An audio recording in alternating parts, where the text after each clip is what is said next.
Bapa kami surga, terima kasih untuk pagi ini kami boleh Tuhan perkenankan kembali untuk hadir dan menyembah Tuhan dalam ibadah Sabat pada hari ini.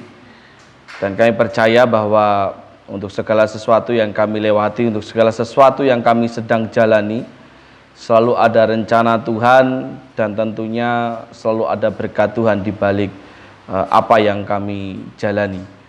Termasuk ketika sebentar lagi kami akan belajar kebenaran firman Tuhan, kami selalu percaya bahwa ada rencana Tuhan yang indah, ada berkat Tuhan yang indah yang Tuhan sampaikan kepada kami pribadi lepas pribadi, yang akan menguatkan dan membawa kami ke dalam karakter juga pribadi yang semakin hari semakin berkenan di hadapan Tuhan, semakin hari semakin menjadi berkat bagi siapa saja orang yang ada di sekitar kami.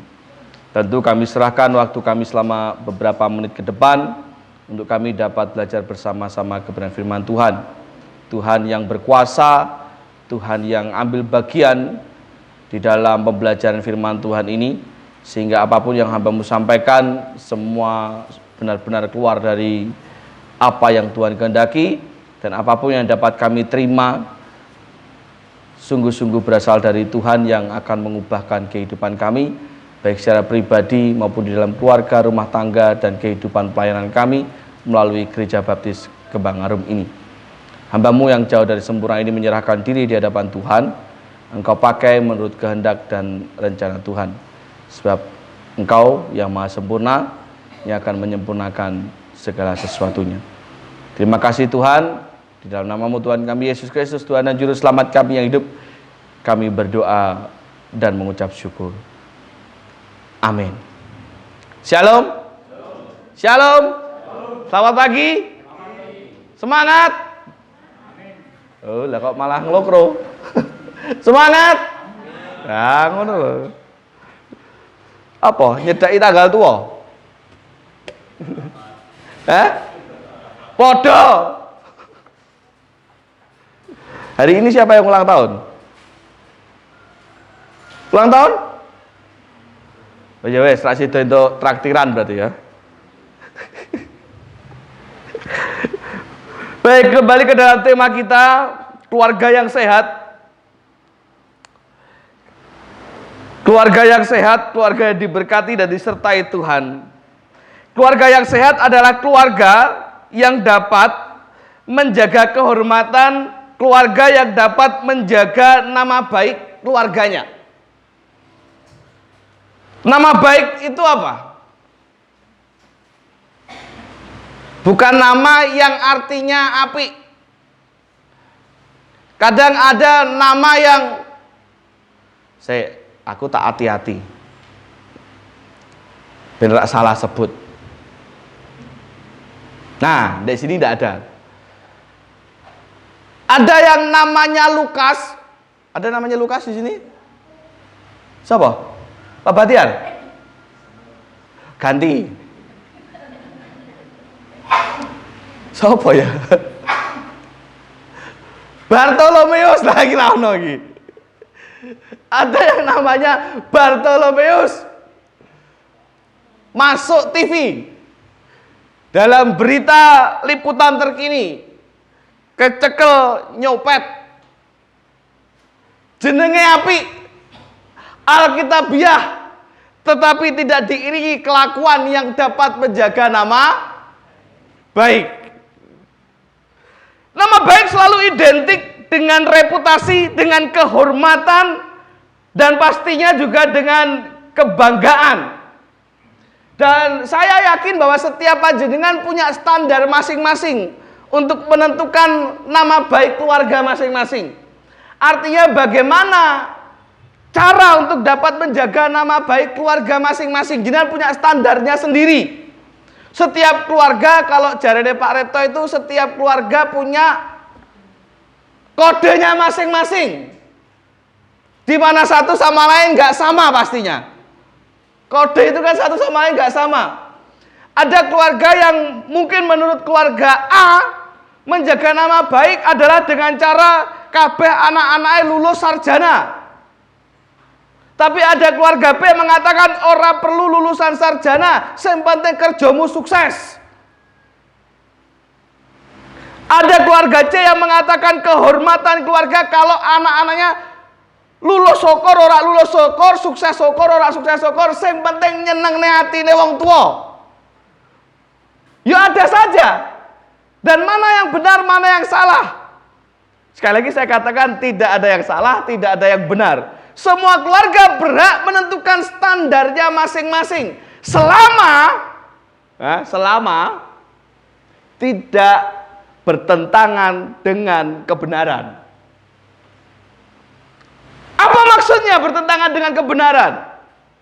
Kita harus menjaga reputasi kita sebagai keluarga pencopet nomor 1. Judi dan mabuk-mabukan itu adalah budaya keluarga kita, jangan sampai hilang. Masa anaknya rasa kanggo Daniel ya, itu nama Alkitab. Anaknya Bayu P kok baru minum 1 gelas 2 gelas kok wis tumbang. Yo, malukan bapakmu toh. Asal tidak bertentangan dengan kebenaran. Apapun standarnya sah. Tetapi kalau itu bertentangan dengan kebenaran, ya itu adalah kebenaran Alkitab, ya standar itu harus diubah. Standar untuk menentukan nama baik. Silahkan jenengan menentukan standar itu masing-masing, semuanya sah. Nah, Alkitab pun mencatat betapa bernilainya nama baik. Di dalam keluarga, di dalam rumah tangga, pun juga termasuk di dalam kehidupan pribadi lepas pribadi. Mari kita buka dalam kitab Amsal pasal 22 ayat yang pertama. Amsal 22 ayatnya yang pertama. Firman Tuhan berkata demikian sambil jenengan membuka. Amsal 22 ayatnya yang ke-1. Nama baik lebih berharga daripada kekayaan besar. Sekali lagi, nama baik lebih berharga daripada kekayaan besar. Dikasihi orang lebih baik daripada perak dan emas. Karena memang orang yang memiliki nama baik pasti akan dikasihi orang. Orang yang dikasihi oleh orang lain biasanya dia memiliki nama yang baik gitu. Makanya sebab itu ditulis dalam satu ayat. Oke, kembali lagi ke dalam nama baik. Alkitab pun mencatat betapa pentingnya, betapa bernilainya setiap kita menjaga nama baik. Maka jangan anggap remeh. Tidak hanya Alkitab, undang-undang di Indonesia mengikat satu pasal untuk menjaga nama baik. Nggak saya ngerti, nggak saya ngapal. Kalau ada kata saya salah, tadi boleh dibenerki atau mungkin boleh cek di Google. Saya mencatat di sini pasal 310 KUHP ayat 1 dan 2 mencatat dan mengatur tentang bagaimana setiap orang dapat menjaga nama baik orang lain. Yang kurang lebih isinya ayat 1, hukuman kurang lebih 9 bulan penjara kalau dia menghina secara apa begitu. Aku duduk sarjana hukum, jadi malum lek apa. Terus kemudian ada yang ayat kedua, ancaman hukuman 1 tahun 4 bulan kalau menyebarkan informasi yang dapat merusak nama baik, kurang lebih intinya begitu, melalui penyiaran, melalui gambar-gambar begitu. Maka kalau jenengan pernah mengikuti berita-berita, kadang ada orang yang melaporkan orang lain dengan tuduhan pencemaran nama. Oh, ayat 1 hukuman 9 bulan itu kalau bentuknya fitnah dan penghinaan. Tuduhan.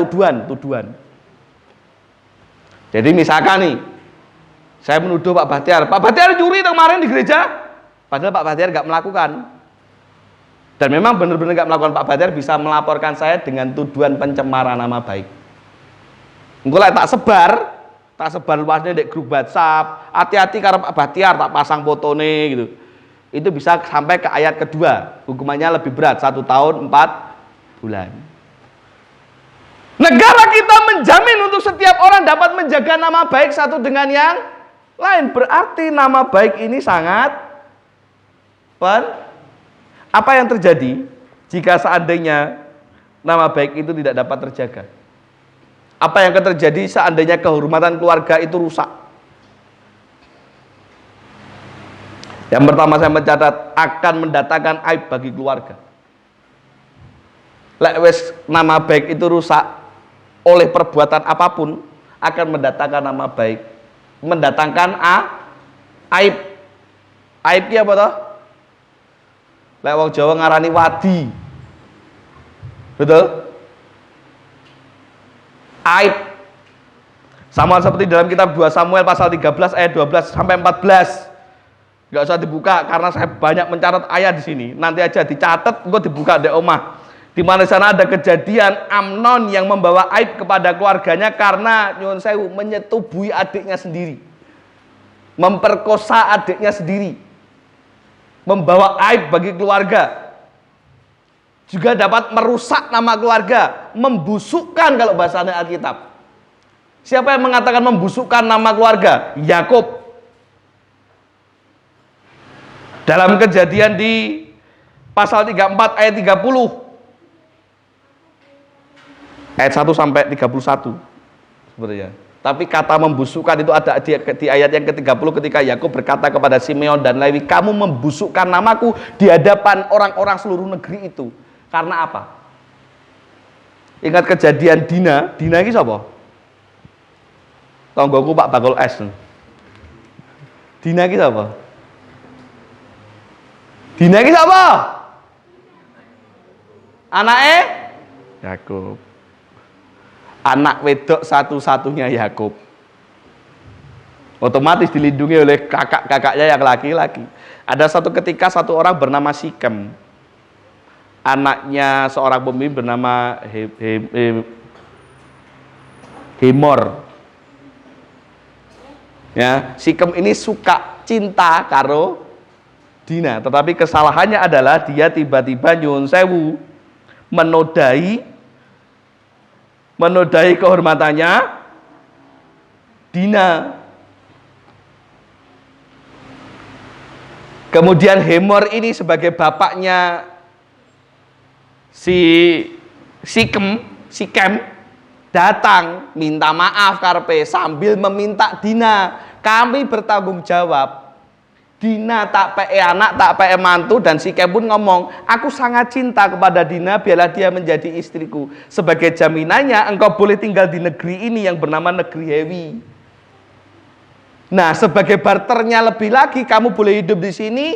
Perempuan-perempuan Israel itu keturunanmu boleh menikah dengan orang-orang negeri kami, dan orang-orang negeri kami perempuan-perempuannya boleh kau nikahi oleh orang-orang negerimu. Wes kita koyok bolo dewe, koyok dulur dewe.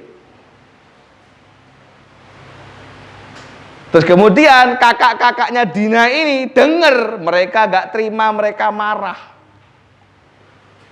Mereka balas dendam. Tapi tidak semerta-merta mereka mau membalas, mereka mengatur siasat licik. Mereka berkata ketika Sikem ngomong, Dina adekmu tak peke dadi bojo, wis kowe njaluk mahar pira wae tak wenehi. Minta harta berapapun tak kasih. Kemudian kakak-kakaknya bersepakat, aku gak butuh hartamu, kami gak butuh. Kami cuma punya satu syarat, kami tidak akan menikahkan adik kami dengan orang yang belum bersunat. Oke, kalau hanya itu syaratmu tak terima. Dan tidak hanya itu, si bapaknya, si Hemor, karena dia pemimpin negeri itu, dia kembali ke tempat asalnya, ke negerinya, dan dia berkata, lamaran kita diterima. Wes ben, mereka tinggal di tempat ini gak apa-apa. Toh kita bisa menikahi perempuan sana, dan perempuan kita bisa menikah dengan laki-laki sana. Kambing ternak mereka punya kita, kambing ternak kita punya mereka, wes kita dadi dulur. Tapi syaratnya siji, tulung ya, sing lanang-lanang sunat. Dan dia karena pemimpin yang dihormati di negeri itu manut kabeh. 3 hari kemudian sunat pas loro-lorone, zaman semono urung ana obat bius, urung ana sunat laser. Embo sistemnya bagaimana sih jelas tak mungkin diplidesne rel sepur. Karena rong enek sepur. Embo piye carane gitu kan. Yang pasti pengobatan waktu itu belum secanggih sekarang. Bocah sekarang bar disunat sesuk wis iso bal-balan. Ya toh? Waktu itu 3 dino setelah sunat, 3 hari setelah sunat sakit-sakite. Dan ketika mereka sedang sakit-sakitnya tidak bisa berbuat apa-apa, si Simeon dan juga Lewi masuk ke negeri itu, semua laki-laki dibantai. Kakak-kakaknya yang lain menjarah negeri itu. Kota itu dihabiskan. Perempuan-perempuan, anak-anak diangkut semua. Kemudian mereka laporan kepada Yakub bapaknya, kami berhasil dengan bangganya begitu membalaskan dendam kita karena adik kita sudah dinodai. Kemudian apa kata Yakub? Kamu membusukkan namaku di hadapan banyak orang, ngisin-ngisini aku. Itulah yang akan terjadi apabila setiap orang jauh dari kebenaran. Apabila standar kehormatannya itu ngawur, yang terjadi hanya menimbulkan aib, yang terjadi hanya menimbulkan nama yang buruk dan bahkan sakit hati. Kayak contohnya siapa? Ishak dan Ribka punya anak. Si Ishak itu punya anak siapa? Esau dan Yakub. Karena Esau sakit hati dirampas hak kesulungannya, pesan yang dipesan oleh orang tuanya, jangan kamu menikahi perempuan yang tidak beriman yang di luar negeri kita.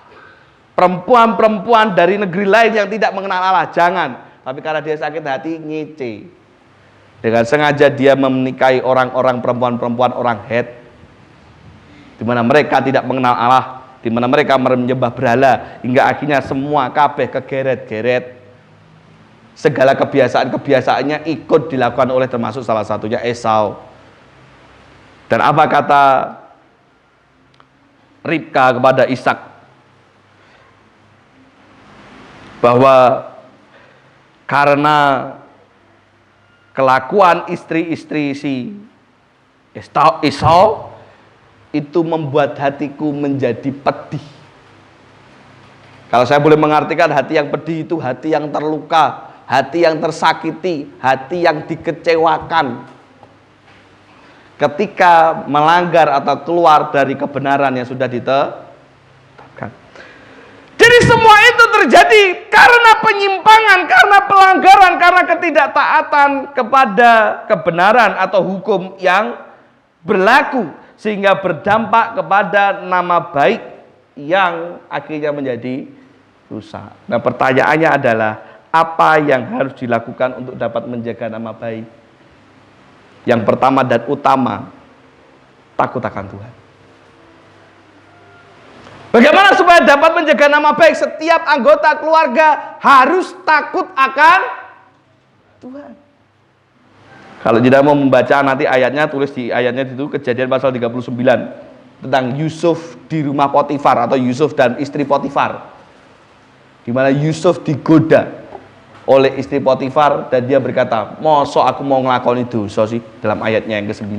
Saya tidak mungkin berdosa kepada Allahku. Yusuf takut akan Tuhan. Makanya nama baiknya secara pribadi tidak tercoreng, nama baik keluarga besarnya tidak tercoreng, sehingga akhirnya berdampak kepada berkat Tuhan yang akhirnya dilimpahkan pada dia dan seisi rumahnya dan seluruh keluarga besarnya. Takut akan Tuhan. Pak, aku sudah rajin ke gereja, Pak, aku rajin melayani, berarti saya takut akan Tuhan. Sebentar dulu. Banyak orang yang rajin ke gereja, banyak orang yang rajin terlibat dalam pelayanan, belum tentu mereka takut akan Tuhan. Ketika keluar dari gereja, pulang ke rumah, pergi di jalanan, di pekerjaan, balik menjadi manusia yang lama. Yang senengane ngentit, yang balik ngentit, tahu ngentit? Ngentit tak tahu ngentit? Pak Eko minta tolong fotokopinya, tak kasih 100.000. Entah emang saya ketemu tapi jenengan ngomongnya ini tadi habisnya 70.000 lah, 20.000 itu dintet namanya. Gila wong Kediri ngarani ngentet. Basa keren korupsi. Lemben minggu pelayanan main keyboard dari seksi ibadah ning ngentet 20.000. Tapi saya cinta Tuhan, Pak, saya percaya. Kalau nggak cinta Tuhan, jenengan nggak mau pelayanan. Kalau nggak cinta Tuhan, jenengan nggak mau rajin ke gereja. Tapi jangan salah, cinta Tuhan belum tentu takut akan Tuhan. Kalau saya tanya semuanya jenengan di sini, jenengan cinta Tuhan enggak? Cinta Tuhan enggak? Tapi takut akan Tuhan enggak? Jawab sendiri-sendiri dalam hati. Beda antara cinta sama Tuhan, takut akan Tuhan. Walaupun seharusnya cinta dan takut akan Tuhan itu berjalan seiring. Wong lek cinta Tuhan ya kudune takut Tuhan, wong lek takut Tuhan pasti akan cinta Tuhan, harusnya. Tetapi kenyataannya tidak terjadi seperti itu. Selain takut akan Tuhan, apalagi? Jangan pernah meremehkan, jangan pernah meninggalkan nasihat dan juga teguran dari siapapun. Amsal 19 ayat 20.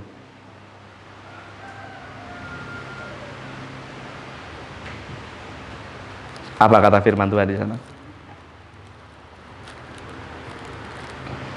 Dengarkan nasihat dan terimalah didikan supaya engkau menjadi bijak di masa. Dengarkan nasihat dan teguran tanpa memandang umur. Karena terkadang ada orang-orang yang merasa usianya lebih tua ketika dinasehati anaknya atau anak-anak yang lebih muda. Kowe iki sapa? Bayi wingi sore. Bayi wingi sore saiki rong mlaku kan ngono. Ojek owek-owek lek bayi wingi sore. Kan mesti gampang gitu toh. Apalagi orang-orang tua, para orang tua ketika dinasehati oleh anaknya, ditegur oleh anaknya, "Pak, bapak ki aja ngono to. Pak, papa ki aja ngono to." Kowe iki sapa? Uripku luwih suwe. Lagi-lagi saya pernah bilang, ibarat mangan semongko, aku wis mangan sak kulit-kulitnya, kowe lagi mangan isine. Pertanyaan saya, ngopo kulit semongko dipangan gitu?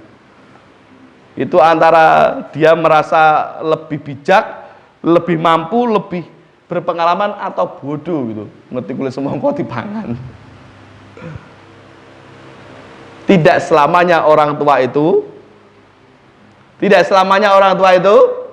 maka ketika anakmu menegur, ketika anakmu memberi nasihat, ya aja nesu. Ya toh? Ora iso, pokok kabeh bapak. Pak, tapi lek ngono ki salah. Aku dadi ngene. Ora iso, ki bapak, kabeh kudu manut. Ya toh? Itu salah. Itu orang yang akan bisa merusak nama baik keluarga. Hati-hati, ketika sudah mulai tidak mau mendengarkan nasihat, tidak mau mendengarkan teguran, hati-hati, itu gejala-gejala yang perlu diwaspadai.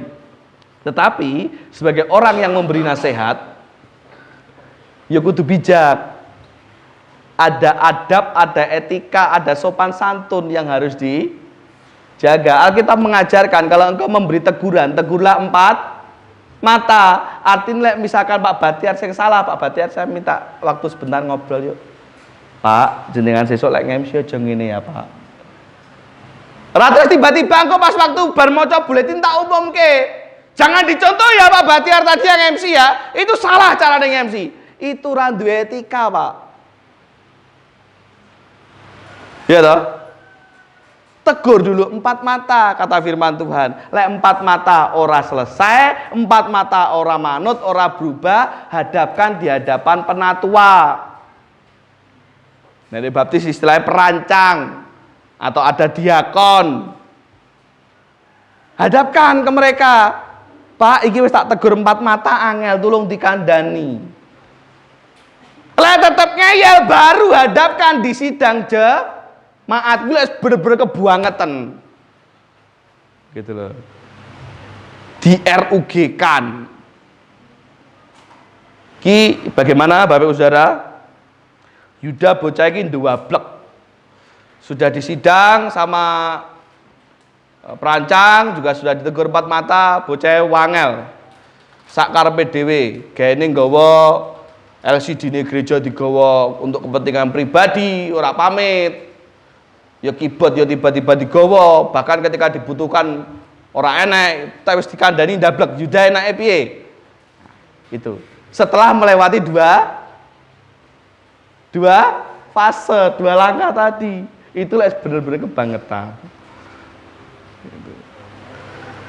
Jadi Alkitab pun mengatur bagaimana kita memberi teguran kepada orang lain. Ada kesopanan, ada kesantunan yang wajib dijaga, baik dalam berucap maupun gestur tubuh. Gestur tubuh piye? Ngomongnya kalem-kalem tapi duding-duding. Nyuwun sewu, jenengan, apalagi di depan umum. Nah, sudah pasti yang ditegur, yang dinasihati siapapun itu pasti akan marah. Apalagi disampaikan dengan, nah, hindari kata-kata ini. Kamu tuh salah. Hindari kata-kata itu. Siapapun gak ada yang mau disalahkan. Yang ada pasti protes, yang ada pasti marah, yang ada pasti tambah jengkel. Jangan buru-buru ngomong. Kan kadang kan ada orang curhat gitu kan, teman jemaat atau siapapun atau teman-teman di kampung, teman curhat, enak aku piye ya. Jangan sekali-kali katakan kamu ki salah. Durung-durung wes kamu ki salah, aku dunia rak ngono. Jangan. Dengarkan saja dulu. Dengarkan saja dulu, baru beri masukan-masukan tanpa harus Kalau orang sudah dikatakan kamu ki salah, apapun yang jenengan katakan di belakang pasti akan mental. Jadi untuk memberi nasihat pun ada aturannya. Gitu. Urung ditegur 4 mata, urung diapa-apakne, wis dietrek-etrek tekan dindi. Nah, kuwi orang tidak punya sopan santun, ra duwe tata aturan. Sesalah-salahnya orang yang memang mau ditegur gak akan pernah bisa berubah. Kalaupun memang benar salah gitu. Gak akan bisa berubah. Tegur dulu 4 mata. Kata firman Tuhan. Bagaimana selanjutnya selain mendengar nasihat dan teguran? Ya ketika saya mencatat, menjaga supaya tetap hormat. Khususnya kepada orang tua. Pada umumnya kepada orang yang lebih tua. Hukum yang kelima dalam 10 hukum Taurat. Apa? Hormatilah ayahmu dan supaya apa gitu?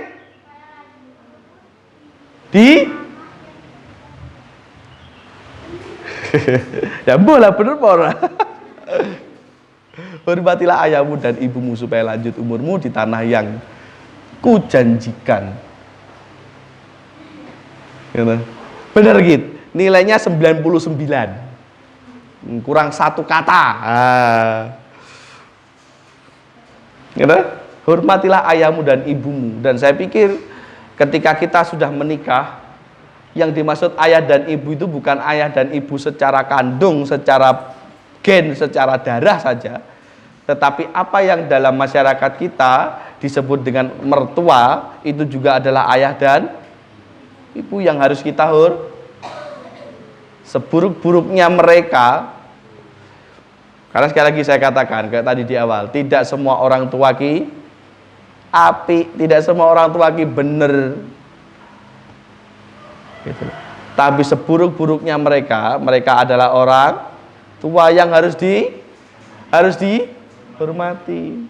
Bagaimana kita mau menjaga nama baik keluarga kalau dengan orang tua sendiri kita tidak menghormati? Itu mustahil akan terjadi. Pak, tapi wong tuaku wis nyorek nama baik keluarga, Pak. Jangan kau ulangi dengan perbuatanmu yang tidak menghormati orang tuamu. Jangan kau perparah dengan kelakuanmu yang tidak menghormati orang tuamu. Kira? Jadi tetaplah menjaga adab sebagai manusia yang menghormati orang tua dan secara umum juga orang-orang yang lebih tua. Kesimpulannya, nama baik itu tidak didapat dari gelar jabatan atau bahkan kekayaan.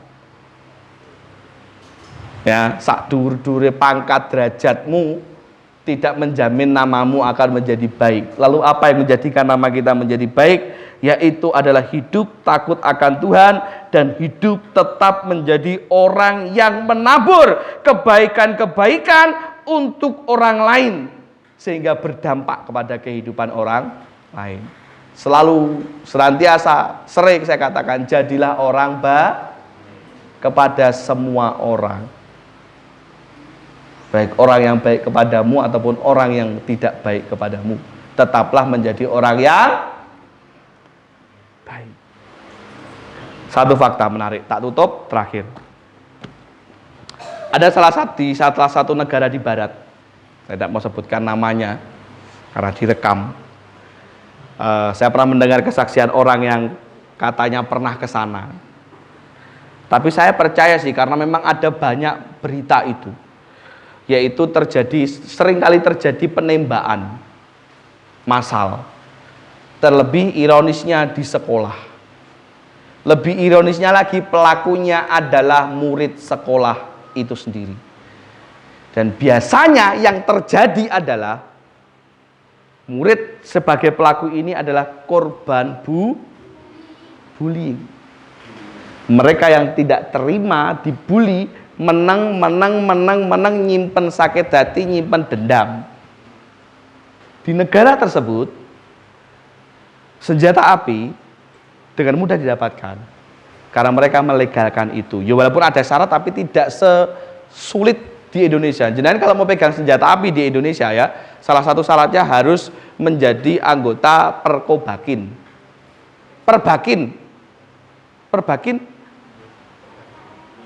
ini batu akik ya lali aku. Perbakin grupku dhisik batu akik. Perbakin yang menembak itu loh. Itu harus lulus tes, lulus uji mental, lewat psikolog dan dinyatakan mentalmu aman, tidak dalam gangguan jiwa, baru dapat surat. Dan nanti lewatnya juga masih jauh sebenarnya. Dipergunakan untuk apa, kepentingannya apa, pekerjaanmu apa sehingga membutuhkan ini, itu perlu. Jadi kan ibu rumah tangga biasa kulino masak nek omah gak bakal dijini. Pentingnya apa gitu. Lek di Indonesia, lek di sana asal memenuhi usia boleh. Gitu, di salah satu negara ini. Tetapi selain itu juga banyak senjata api yang dijual secara ilegal dan gampang didapatkan. Makanya anak-anak yang di bawah usia itu pun, usia SMP, usia SMA bisa mendapatkan dengan mudah. Sehingga mereka yang menjadi korban bullying itu membalas dendam dengan mudah. Tapi sesuatu yang menarik, bukan cerita itu, tapi sesuatu yang menarik ini, setelah ini. Ada banyak peristiwa yang akhirnya gagal atau setidaknya meninggalkan salah satu korban selamat. Gagal terjadi pembunuhan massal atau setidaknya minimal meninggalkan satu korban selamat. Mengapa? Karena si korban bullying ini masih punya teman yang baik kepadanya. Ada satu kejadian, dia gedor masuk pintu kelas sambil membawa senjata api, senapan gitu. Kebetulan yang di depan pintu kelas itu adalah temannya yang baik sama dia. Ketika seluruh kelas membuli dia, temannya ini baik sama dia. Ditanya sama temannya, loh, iki basa kono ya, tak bahasa nih. Mulai aku mesti ngomong kok wes malah ora cetok. Intinya adalah, kenapa kamu membawa senjata api? Si orang yang membawa senjata api cuma ngomong, wes kowe menengo ngaliyo. Sempet di adem nih, ditenangkan, tapi enggak, kalau kamu enggak mau berakibat fatal, kamu pergi. Jangan ada di sini. Akhirnya dia lari dan seisi kelas langsung ditembak, mati semua satu kelas. Kecuali si anak ini yang baik kepadanya. Pernah satu kejadian lagi, ketika ada seseorang yang lagi-lagi ya membawa senjata api, teman-temannya karena sudah mendengar kericuhan di luar, yang di dalam kelas itu sembunyi di bawah meja. Otomatis dia akan jongkok mencari teman-temannya yang bersembunyi di bawah meja. Ketika jongkok, secara kebetulan di bangku yang nomor 1 di depan yang sedang berhadapan muka dengan dia adalah temannya yang baik dengan dia. Hingga akhirnya dia mengurungkan niatnya kemudian pergi.